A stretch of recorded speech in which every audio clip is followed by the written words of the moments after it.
안녕하세요. 저는 젊은 나이에 이혼의 아픔을 겪은 30대 여성입니다. 요즘에는 한 집 걸러 있을 만큼 흔한 게 이혼이라지만 막상 이혼을 하게 된 제 속은 그리 좋지만은 않네요. 물론 이혼이 후회된다는 얘기는 아닙니다. 오히려 너무 늦지 않게 무사히 이혼하게 되어 얼마나 다행인지 그건 지금도 매일 감사한 마음이에요. 다만 그런 인간에게 속아 결혼을 해버려서 결국 이혼을 해야 했다는 것이 마음이 아플 뿐입니다. 이럴 줄 알았으면 차라리 결혼은 꿈도 꾸지 않고 평생 혼자 살 것을 그랬다 싶기도 하고 그런 인간들과 잠시나마 인연을 맺었다는 게 정말 후회가 되네요. 사실 마음 같아서는 지금도 나한테 상처 준 그것들을 가만두고 싶지 않은 심정이지만 다 지난 일을 가지고 언제까지 화를 내야 하나 싶기도 하고 이런 사연 채널이 있다는 것을 알고 나니 제 얘기를 여러분들께 털어놓고 싶어지네요. 지금이야 저도 남이다 생각하고 제 정신 건강을 위해서라도 떠올리려 하지 않지만 그래도 세상에 그런 인간들도 있구나 하는 것을 다른 분들에게도 알려드리고 싶네요. 욕먹어도 쌀 그 인간들 얘기를 들어주시고 저 대신 화라도 한번 내주셨으면 좋겠어요. 그럼 기막힐 제 얘기를 지금부터 전해보겠습니다. 남편과 저는 고등학교 동창으로 학창시절 한 동네에서 지내며 같은 학교를 다녔습니다. 제가 남편과 인사를 나누기 전부터 저는 남편을 알고 있었어요. 왜냐면 남편은 고등학교에서 유명한 엄친아였거든요. 공부 잘하고 교내외 대회에서 상장도 착착 받아오고 성실하고 착하기까지 해 모든 엄마들이 자랑할 만한 그런 학생이었죠. 그래서 서로 알기도 전에 저는 그 아이의 이름을 너무 잘 알고 있었습니다. 엄마들 사이에서는 진영이 이름을 모르는 사람이 없었기에 저는 뜻하지 않게 진영이의 얘기를 참 많이 들어왔습니다. 진영이가 이번에 또 무슨 상을 받아왔다더라, 몇 등을 했다더라, 걔는 뭘 해서 그렇게 공부를 잘하는지 부모님들은 그런 게 늘 궁금하신 편이니까요. 솔직히 같은 학생 입장에서 괜히 비교당하는 게 달가울 일도 아니고 그러다 보니 저는 괜히 잘 알지도 못하는 그 애를 별로 좋아하진 않았어요. 그러다 고등학교 2학년이 되고 제가 드디어 진영이를 만나게 되었네요. 같은 반이 되어 만난 진영이는 아이들 사이에서도 인기가 참 많았어요. 공부 잘하는 애들 특유의 재수없는 성격이 아니고 워낙 두루두루 친하고 친절하다 보니 아이들은 모두 진영이를 좋아하는 듯 했습니다. 저는 이미 그 애의 자랑을 남들에게 너무 많이 들어서 그런지 딱히 호감은 아니었지만 막상 저도 진영이를 겪어보니 괜찮은 애라는 걸 알게 되었죠. 그리고 얼떨결에 우리 둘이 나란히 학급 임원이 되어 어쩔 수 없이 붙어 지내야 하는 일이 많아지게 되었어요. 전교 1등도 하는 모범생이었으니 선생님들에게는 당연할 정도로 인기 만점이었고 먼저 나서지 않아도 진영이를 반장감으로 생각하는 사람은 너무 많았어요. 저도 1학년 때는 나름 반장까지 해봤는데 진영이 때문에 저는 부반장이 되게 되었죠. 그렇게 각자 반장, 부반장이 된 저희는 그날부터 자연스럽게 짝꿍이 되었고 학급 일을 도맡아 하며 늘 붙어 다니게 되었죠. 새 학기가 지나고 다들 슬슬 적응해 나가는 5월이 되어 저희는 수학여행을 떠나게 되었습니다. 저도 오랜만에 해방감을 느끼며 친구들과 3355 어울릴 기대를 했지만 수학여행지에서도 반장, 부반장은 바쁠 수밖에 없었어요. 행사 준비에 선생님들 심부름까지 얼떨결에 저와 진영이는 하루 종일 같이 있게 되었습니다. 교복을 벗고 학교가 아닌 낯선 곳에 있어서 그런지 그날따라 이상하게 분위기가 남달랐어요.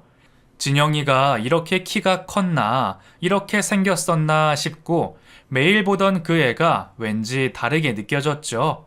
그리고 저는 그날 진영이에게 고백을 받게 되었습니다. 벌써 십몇 년 전의 일이라 모든 것이 기억이 나지는 않지만 제가 자신의 첫사랑이며 용기 내어 마음을 고백해오는 그 아이를 보고 저도 심장이 많이 떨렸던 것 같아요. 남자친구라고는 사귀어 본 적 없던 저도 그런 일은 처음이었어요. 어리고 미성숙한 그 시절 서로를 향한 애정을 알게 된 저희의 마음이 얼마나 설레였을지는 저희 두 사람만 알고 있겠죠. 그렇게 저희는 서로의 첫사랑이 되었습니다. 3학년이 되어서 반이 나뉘고 서로 학업에 열중하느라 연락이 뜸해졌지만 그때까지도 저희는 꽤 좋은 인연을 맺어 나갔어요. 공부를 하다가도 응원의 문자를 보내고 가끔이라도 만나서 즐거운 시간을 가졌죠. 물론 한참 중요한 시기에 서로의 부모님이 걱정하실까봐 주변에는 알리지 않고 둘이서만 비밀로 사귀었지만 그래도 저희는 참 좋았어요. 그리고 힘든 시기에 서로에게 잠시의 휴식과 위로가 되어 주었습니다. 그렇게 수능을 무사히 치룬 저희는 서로가 원하는 결과를 얻기를 진심으로 응원했습니다. 공부 잘하던 진영이는 당연하게도 의대에 진학을 목표로 했었어요. 그때는 공부 잘하면 부모님이던 선생님이던 다들 의대를 추천하고 밀어주던 세대였기 때문에 진영이의 진짜 꿈이 뭔지는 모르겠지만 진영이도 의대를 지망하고 있었죠. 내신도 수능 성적도 탄탄했던 진영이는 별다른 문제 없이 의대에 진학할 수 있었고 학교에는 커다란 플랜카드가 걸렸습니다. 그리고 저는 제 성적에 최대로 목표할 수 있는 상위권 대학에 지망을 했고 비인기 전공인 덕분에 다행히 합격을 하게 되었습니다. 합격 소식에 저희 둘 다 기뻤지만 고등학교를 졸업하면 떨어져야 한다는 것이 아쉽기는 했었네요.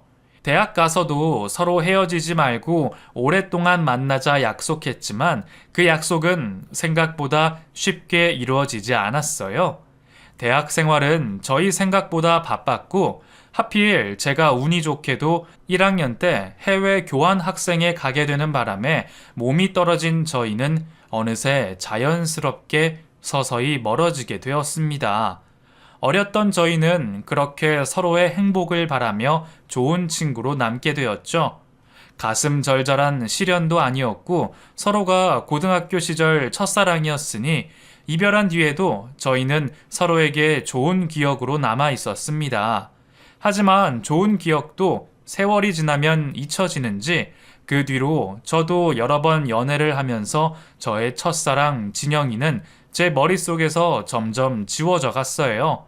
벌써 30이 된 저는 그동안 전공도 바뀌었고 직업도 성격도 많이 바뀌었습니다.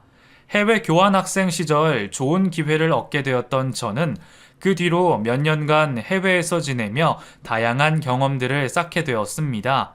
처음부터 적성에 맞춰 전공을 선택한 게 아니기에 새롭고 다양한 경험들은 제게 많은 자극이 되었고 학창시절 공부만 하기 바빴던 저는 어른이 되어서야 비로소 제가 바라는 일을 고민해 볼 수 있었죠. 내가 정말로 하고 싶은 일이 무엇인지 알게 된 저는 그렇게 새로운 목표를 찾아 나갔고 지금은 제가 하고 싶은 일을 하면서 살고 있네요. 물론 어른이 되었다고 다 좋은 것만은 아니더라고요. 어쩔 수 없이 스트레스도 많고 책임감도 많아졌죠. 그리고 나이를 먹어가면서 숙제처럼 해야 하는 일도 많았고요. 30이 다 될 때까지 결혼 얘기를 꺼내지 않는 저를 보며 부모님은 늘 걱정이 많으셨습니다. 아이도 낳고 가정 꾸리면서 살아야 정말 행복이라며 제게 선을 보라고도 하셨거든요. 30의 저는 더 이상 어린 시절에 탈 많고 말 많던 여고생이 아니었고 사랑을 풋풋하다 생각할 만큼 순수하지도 않았지만 그래도 여전히 로맨스를 기대했고 좋은 남편감을 기다리고 있었습니다. 그래서 선을 봐서 결혼을 하고 싶지는 않았어요. 그런데 그런 때에 진영이가 다시 제 앞에 나타난 거죠. 저도 나름 잘 살았다고 생각했는데 진영이는 정말 기대 그대로 자라주었더라고요. 의대를 무사히 졸업해서 전문의 과정을 밟고 있는 진영이를 보게 된 저는 참 기뻤습니다. 솔직히 운명이라고밖에 생각할 수 없었어요. 어릴 적 첫사랑을 10년이 넘어 서로 미혼으로 다시 만나게 된 것이 흔한 일은 아니잖아요. 다시 만난 첫사랑을 보니 옛 생각도 나고 갑자기 제가 그때 그 시절로 돌아간 듯한 기분이 들었죠. 우연히 병원에 들렸다가 다시 만나게 된 저희는 누가 먼저랄 것도 없이 서로를 알아보았고 기쁨에 상봉을 했습니다. 와, 혜수야, 너는 정말 하나도 안 변했구나. 10년이나 지났는데 어릴 적 그대로다. 여전히 예쁘네. 에이, 그대로는 아니지. 그땐 귀엽고 풋풋했지만 지금은 세상살이에 지쳐서 위험이나 달고 살잖아. 너야말로 옛날 그대로 같다. 설마 했는데 하나도 안 변해서 바로 알아봤어. 너는 진짜 의사가 됐구나? 뭐 의대까지 갔으니까 떠밀려 오다 보니까 여기까지 오게 된 거지. 혜수, 너는 무슨 일 하고 있어? 나는 그냥 직장인이지. 외국계 회사 다녀. 몇 년 전까지 유럽 쪽에 있다가 들어온 지는 아직 몇 년 안 돼. 어쩐지 동청에 갈 때마다 네 소식을 못 들어서.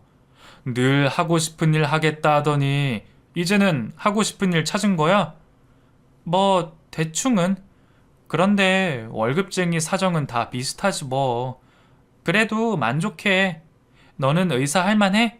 피 보고 칼 잡는 거 힘들다 그러더니 잘 버텼나 보다. 나도 그냥 하다 보니 하는 거지. 처음에 실습할 때는 토하고 그랬는데 이젠 빨간 거 봐도 그냥 그러려니 해. 경험만큼 무뎌진 거지 뭐. 세월이 지난 만큼 저도 진영이도 참 많이 달라져 있었습니다. 더 이상 어리고 순수하지 않았고 참고 견디는 일도 많았죠. 그만큼 성장한 진영이를 다시 만나게 되니 저도 괜히 설레는 기분이 들더라고요. 예전엔 사귀는 사이였어도 친구 같았는데 이제서야 진영이가 남자로 보이는 것 같았어요. 그리고 10년 만에 저를 다시 만나서도 여전히 제가 좋다던 진영이는 다음날 바로 연락을 해왔고 저희는 그렇게 또다시 연애를 시작하게 되었습니다. 바쁜 시간을 쪼개서 잠깐 보아도 너무 좋고 매일이 행복했어요. 많은 것이 달라졌지만 여전히 착하고 다정한 진영이 덕분에 저는 오랜만에 아주 설레었죠. 그동안 연애를 하면서도 결혼까지 생각해 본 사람은 아무도 없었는데 진영이와는 그런 미래가 그려지더라고요. 여전히 성실하고 착한 데다가 의사라는 직업을 가진 진영이는 누가 봐도 욕심낼 만한 남편감이었습니다. 물론 다른 것보다 저는 진영이라는 사람이 좋았던 거지만 말이에요. 2번이나 만나게 된 것이 운명 같기도 했고 10년 전과 한결같은 마음이라는 진영이라면 평생 저를 그렇게 사랑해 줄 거라 생각했어요. 서로가 운명이라 생각했던 저희는 1년이 되지 않는 짧은 연애 끝에 결혼 얘기를 나누게 되었습니다. 너무 당연한 듯이 저와의 결혼을 기대하는 진영이를 보며 저는 내심 기분이 좋았죠. 본격적으로 부모님을 뵙고 결혼 얘기를 나누기 전에 예비 신우를 만날 일이 생겼어요. 따로 약속이 되어 있던 것이 아니라 급하게 만나게 돼서 당황스럽기도 했지만 예전에 같은 동네 살면서 본 적도 있고 그때도 제 여동생 같았기에 급히 성사된 만남을 마다하지 않았어요. 진영이 동생은 내 동생이기도 하고 결혼하면 가족이 될 테니 별다른 부담을 느끼지 못했죠. 그런데 10년이면 강산도 바뀐다더니 10년이 지나 다시 만나게 된 진영이 동생도 어렸을 때와는 사뭇 달라져 있었습니다.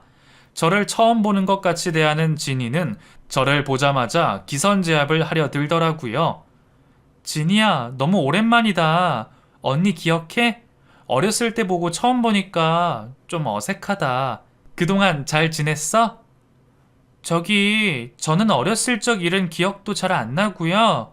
서로 나이 먹을 만큼 먹었는데 반말은 제가 좀 불편하네요. 아직 결혼을 한 것도 아니고 약혼을 한 것도 아닌데 우리 지킬 건 좀 지켰으면 좋겠어요. 진이야, 너 언니한테 왜 그래? 너 혜수 기억 안 나? 너한테 과자도 사주고 그랬는데. 아니야, 진영아. 내가 실수했어. 하긴 벌써 세월이 많이 지났죠. 나는 오랜만에 너무 반가워서 그랬어요. 앞으로 조심할 테니까 기분 나빴다면 이해 좀 해줘요. 지니 씨라고 하면 될까요? 아무리 오랜만에 만난다지만 이전에는 언니 언니 하면서 알고 지내던 애가 갑자기 반말을 하지 말라니 아직 결혼한 사이가 아니라니 그러는 게 당황스러웠습니다.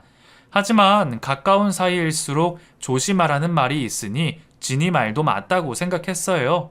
그 뒤로 결혼 얘기가 본격적으로 나오면서 지니가 저를 따로 보자 연락을 해왔습니다. 처음에는 무슨 뜻인지 모르고 침묵을 다지려는 건 줄 알았죠. 하지만 만나자마자 통장 얘기를 꺼내는 지니를 보고 저는 놀랄 수밖에 없었습니다. 언니, 다음번에 통장 내역 좀 가져와요. 둘이 결혼 준비할 거라면서요. 그러면 얼마나 준비가 되어 있는지 알아야 할 거 아니에요. 근데 그걸 왜 지니 씨가 알아야 해요? 저희가 알아서 할 일인데. 결혼이 애들 장난도 아니고 언니 오빠 둘이서만 알아서 할 일은 아니죠. 저희 부모님이야 워낙 오빠를 믿으시니까 오빠가 데려온다는 언니도 믿으시는지 모르겠지만 저는 아니라서요. 언니가 얼마나 준비되었는지 알고 싶어요. 아직 상견례도 하지 않았고 돈 얘기는 진영이와 제대로 하지도 않았는데 제 통장 내역을 보여달라며 요구하는 시누이를 보며 저는 황당하기만 했습니다. 제 통장 내역을 보여달라는 게 무슨 말인지 제대로 이해를 했거든요. 언니가 외국계 회사를 다니고 남들보다 연봉이 높은 건 모르겠지만 돈을 얼마나 모았는지 어쩐지는 알아야죠. 솔직히 그냥 회사 다니면서 의사 남편 얻는 건 좀 염치 없는 일 아니에요? 염치라뇨. 지니 씨는 설마 내가 오빠 직업 때문에 결혼한다고 생각해요? 그건 모르지만 현실적으로 너무 기우는 결혼이라고 생각되지 않아요? 우리 오빠 워낙 잘난 건 언니도 어려서부터 알고 있을 거고 지금도 선짜리 나가면 결혼하겠다는 여자들 얼마나 많은데요. 원래 언니 만나기 전에 오빠가 부잣집 딸이랑 선보려고 했어요. 그쪽에서는 오빠한테 병원 차려주겠다는 얘기까지 했었다고요. 근데 그런 자리 마다하고 평범한 언니를 만나는 건데 언니 쪽에서도 작은 성의 표시라도 해야 하는 거 아니에요? 아니면 걱정이라도 하지 않게 믿을 만한 뭔가를 보여줘야죠. 대체 무슨 말을 하려고 그러나 듣고 있기는 했지만 무작정 자기 오빠가 대단하다 생각하는 시누이의 말은 별로 들을 가치가 없었습니다. 처음에는 동생이라 생각해서 좋게 좋게 대했더니 결혼 전부터 벌써 시누이 행세를 하려고 들더라고요.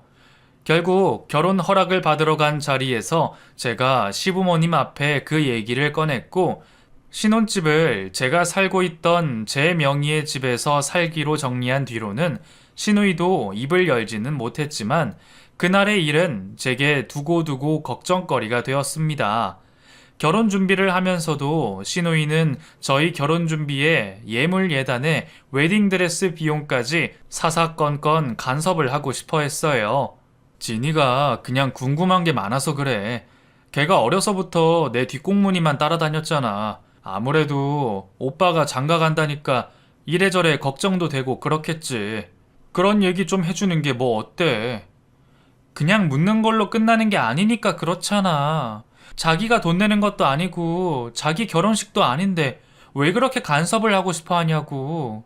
나는 우리 일인데 동생이 진영이 너한테 자꾸 입김을 부는 게 싫은 거야. 그건 걱정하지 마. 진이 앞에서는 그렇게 하고 우리대로 알아서 하면 되지. 대체 내 결혼 준비를 왜 궁금해하고 남편은 그걸 왜 얘기해 주나 싶었는데 궁금해하니까 알려줬다는 남편은 자꾸 선을 넘으려 하는 시누이가 그저 귀여운 듯 했습니다. 남편은 어린 동생이 무슨 짓을 해도 마냥 귀여운 건지 제가 짜증을 내도 그저 허허실실 하더라고요. 동생이 어려서 뭘 몰라서 그런다고 말이죠. 정말 모르는 사람이 나한테 그런 걸 묻고 참견을 할까 싶지만 아무리 설명해봤자 나만 예민하고 나쁜 사람이 되는 것 같아서 말을 아끼기로 했어요. 진영이는 원래 사람이 좋아서 그런지 누구를 나쁘게 보지도 않고 여자들 간의 기싸움도 잘 알지 못하더라고요. 그래서 더욱 동생을 감쌌고 동생이 그저 귀엽다 말했습니다. 저는 그런 시누이 때문에 정말 결혼을 해도 되는지 고민스러울 정도였는데 말이에요. 하지만 주변에서도 잘난 오빠든 동생들이 오빠가 아까워서 좀 그러는 게 있다면서 나중 내면 괜찮을 거라 말하더라고요. 외동인 저는 그런 기분을 알지 못했는데 그래도 그 말이 정말인지 막상 결혼 후에는 시누이도 잠잠해졌네요. 오히려 결혼식 이후로는 신혼여행 잘 다녀왔냐 먼저 묻기도 하고 제게 새언니라며 인사도 꼬박꼬박 잘하더라고요. 결혼 전에는 아직 가족 된 게 아니라며 저한테 아가씨라는 얘기도 반말도 못하게 하더니 먼저 저를 가족으로 대하는 걸 보니 같은 사람이 맞나 싶을 정도로 달라 보였죠. 다행히 좋은 변화였고 저도 그제서야 안심을 하게 되었습니다. 결혼 후에도 못된 시누이 행세를 하면 어쩌나 얼마나 걱정이었는지 몰라요. 그러게 내가 진이 그런 애 아니라고 했잖아. 걔가 원래 가족을 많이 아껴서 그래. 남이랑 가족이랑 선을 긋다 보니까 혜수 너한테는 처음엔 마음을 못 열었을 거야. 근데 우리도 이제 결혼했고 자기 가족이라 생각하니까 잘하고 싶은 거겠지. 남편의 말처럼 그날 이후 시누이는 저와 친해지고 싶다며 먼저 다가오기도 했어요. 언니, 제가 전에 철없이 굴었던 건 이해해 주세요. 그리고 우리 이제 가족도 됐는데 잘 지내봐요. 저 언니랑 정말 자매처럼 잘 지내고 싶어요. 솔직히 그때는 그런 시누이에게 고마운 마음이 참 컸습니다.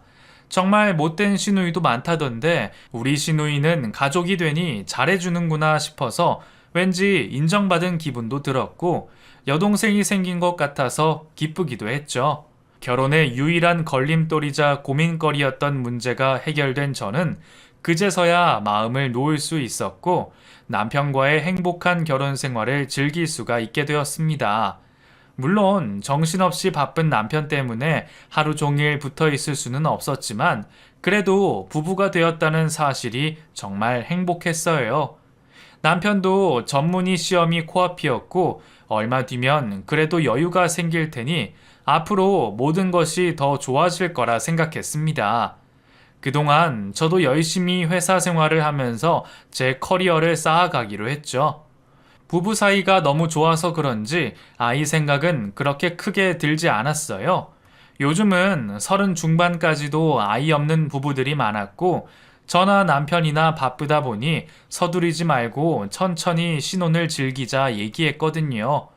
그래서 우리 부부는 평일에도 바빠도 열심히 일에 집중했고 시간 날 때면 캠핑이나 여행을 다니며 둘만의 행복한 부부 생활을 즐겼습니다. 하지만 둘만의 시간도 그리 길지는 못했네요. 바쁜 남편과 겨우 시간을 내서 주말 데이트를 즐기다 보니 빠듯한 시간에 매번 아쉬울 수밖에 없었는데 언젠가부터 시누이가 저희 부부를 찾아오는 날이 많아졌고 어쩌다 보니 둘이 하던 캠핑도 여행도 셋이 하는 날들이 많아지게 되었습니다. 언니 혼자 있을 때 오면 불편할까봐 일부러 오빠 있을 때 보자고 한 건데 괜찮죠? 내가 괜히 두 사람 방해한 건 아니지? 아이, 그럼. 우리야 뭐 맨날 같이 있는데. 그래, 진이 너 잘 생각했다. 혜수가 외동이라서 늘 여동생이 갖고 싶다 그랬거든. 우리도 이제 다 같은 가족인데 서로 친해지면 좋잖아. 결혼 전에 저한테 시누이 짓 했던 게 너무 미안하다고 저랑 가까워지고 싶다는 시누이에게 눈치 없이 오지 말라고 할 수도 없었네요.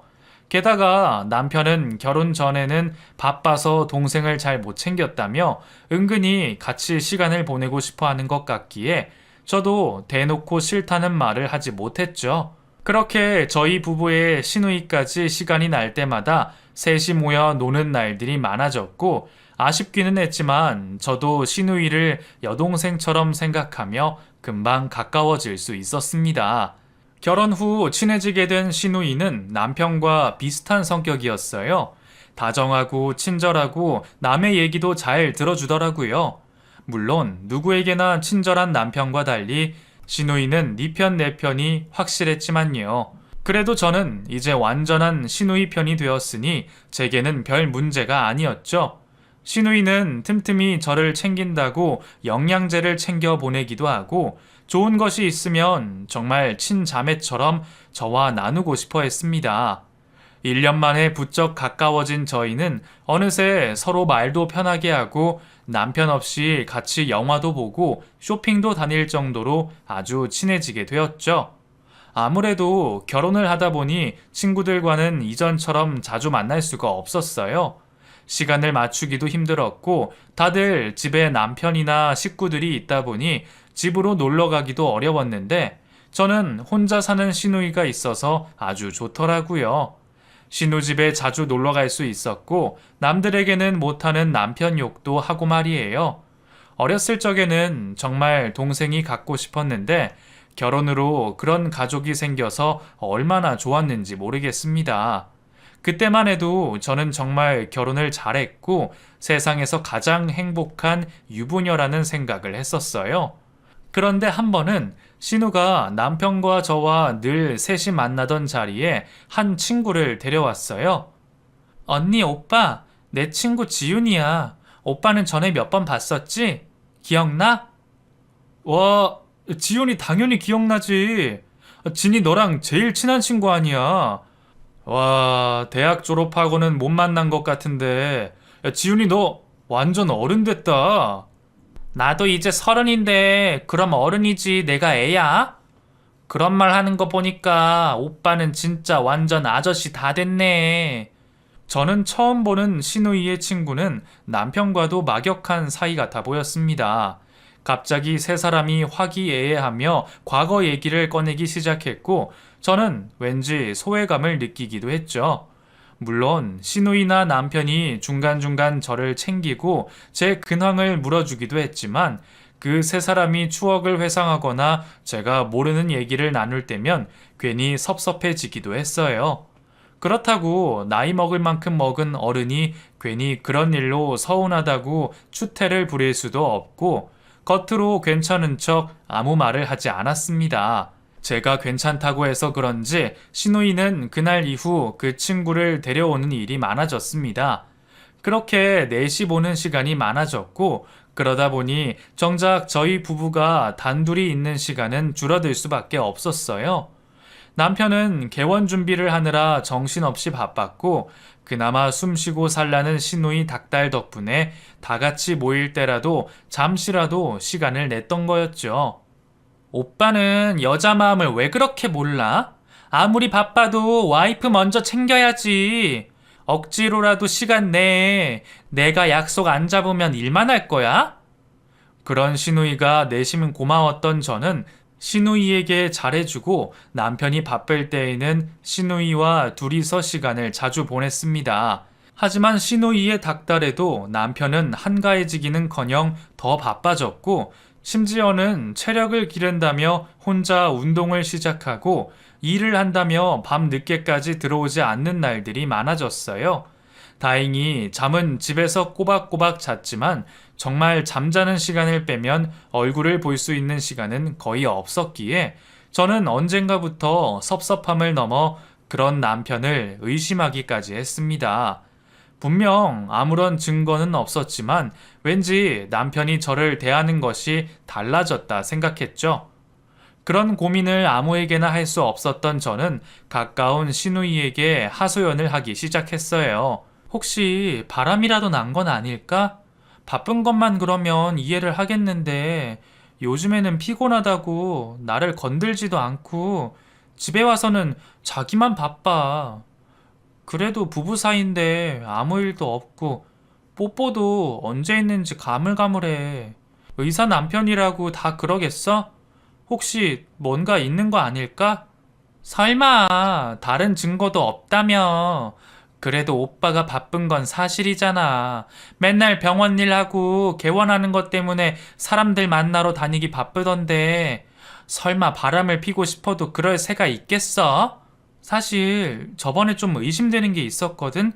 병원에 있는 줄 알고 들렸더니 나갔다 그러더라고. 그게 언젠데? 저번 주 화요일인가 그래. 아, 사실 그날 오빠 나랑 있었어. 뭐?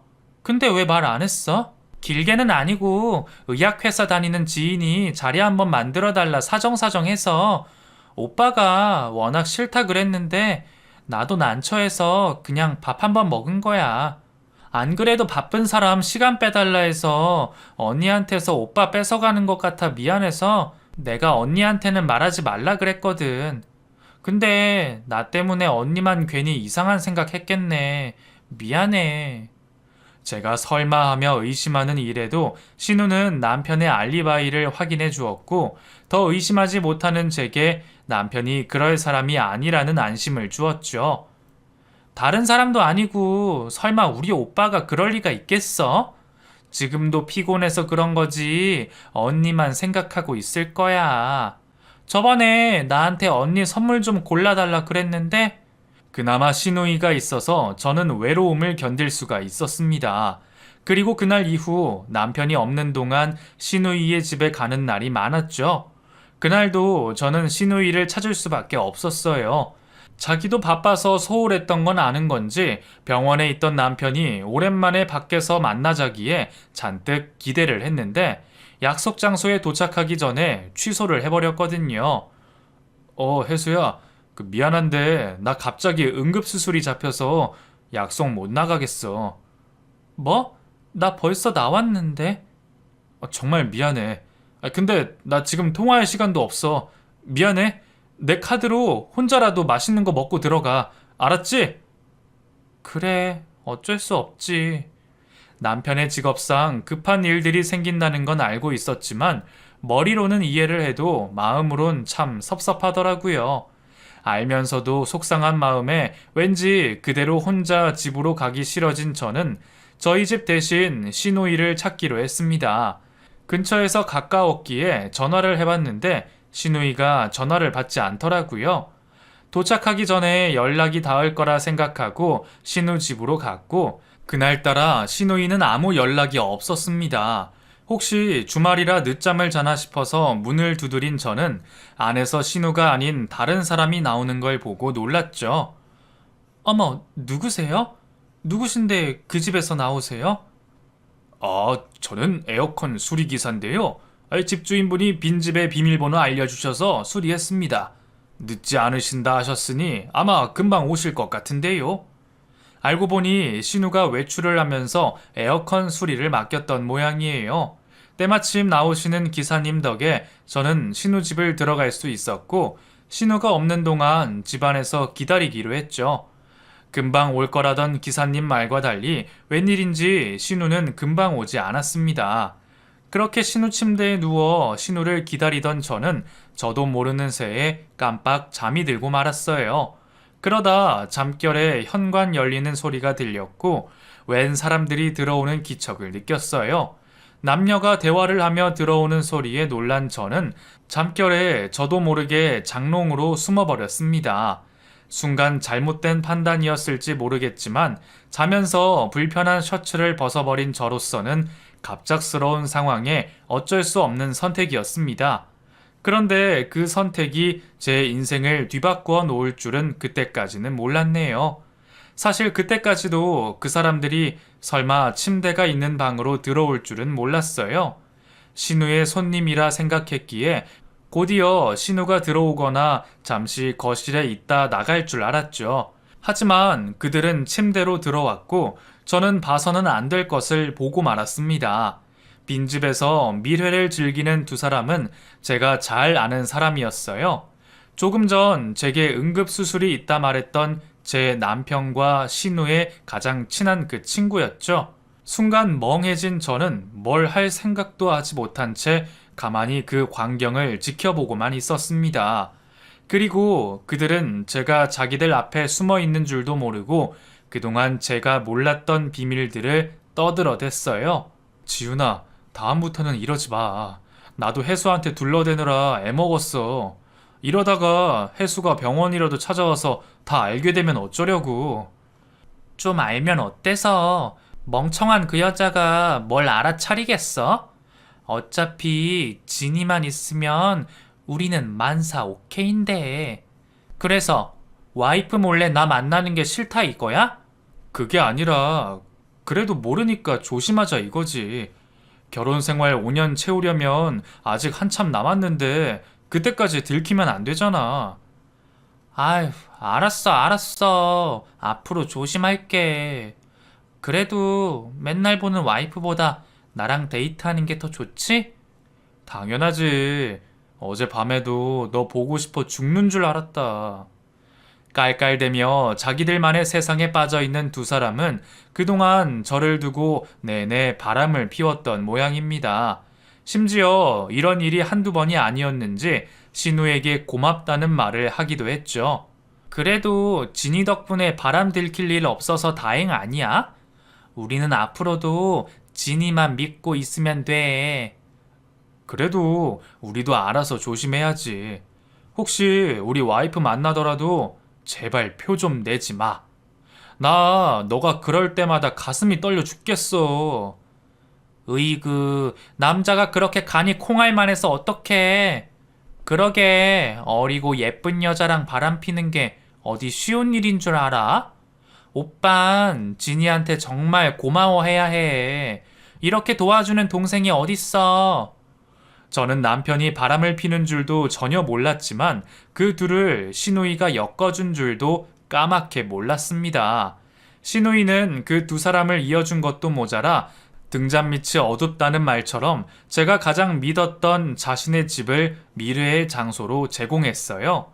내 앞에서는 자기 오빠가 그럴 사람이냐며 자기 말을 철석같이 믿게 하고 제게 남편의 알리바이까지 증명했는데 그 모든 게 내가 아닌 저 두 사람을 위한 일이었습니다.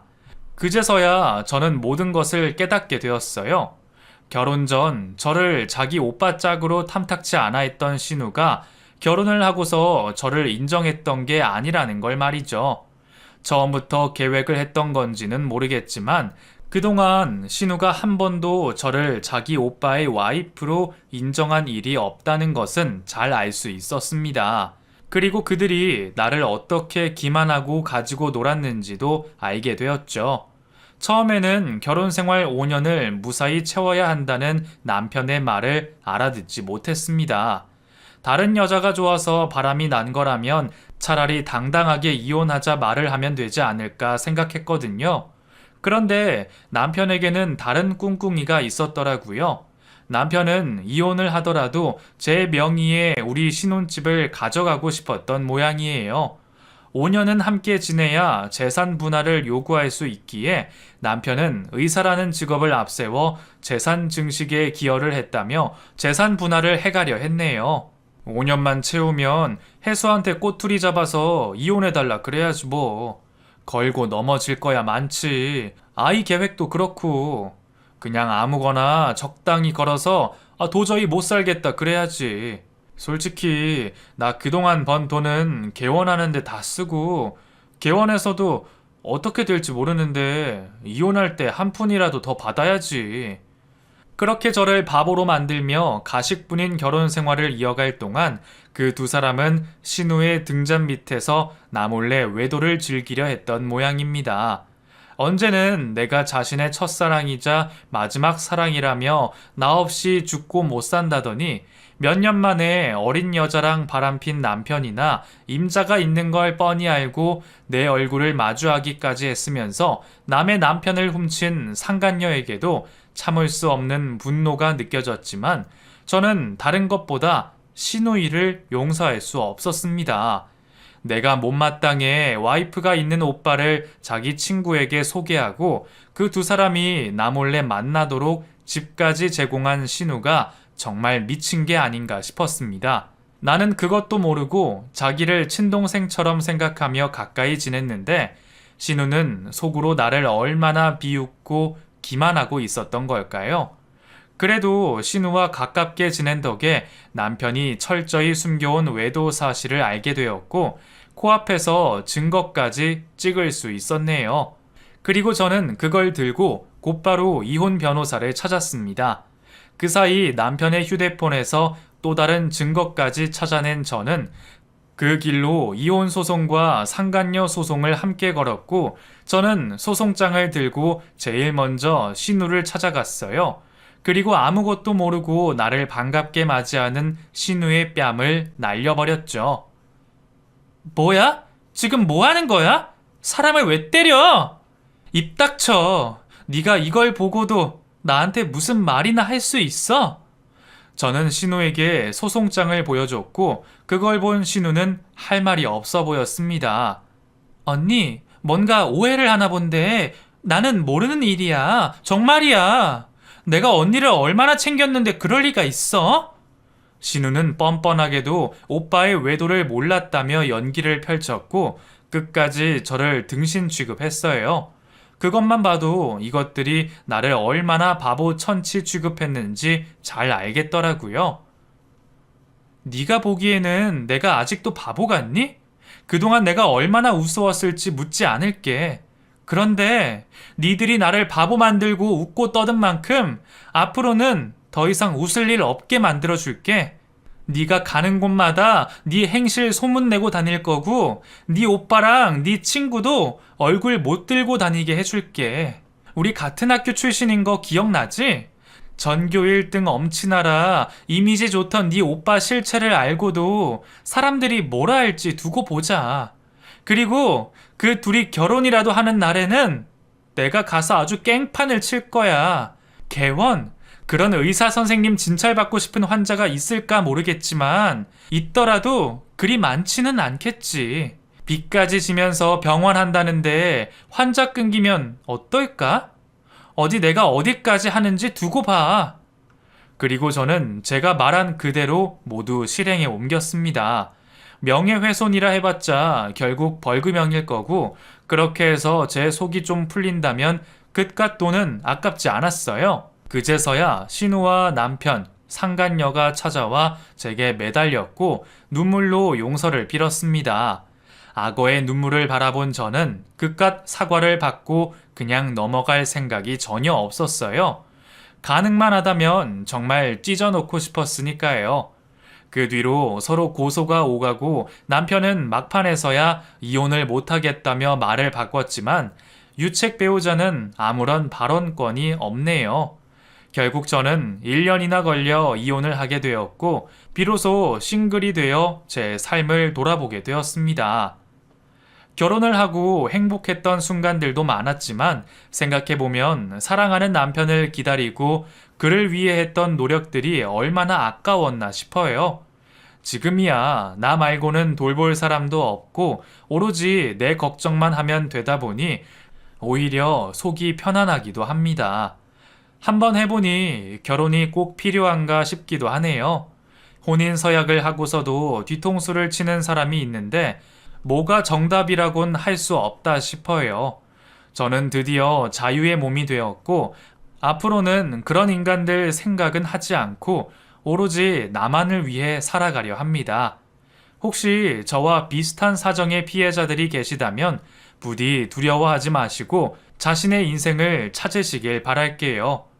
그럼 제 얘기는 여기서 마치도록 하겠습니다. 들어주신 여러분들도 행복하시길 빕니다.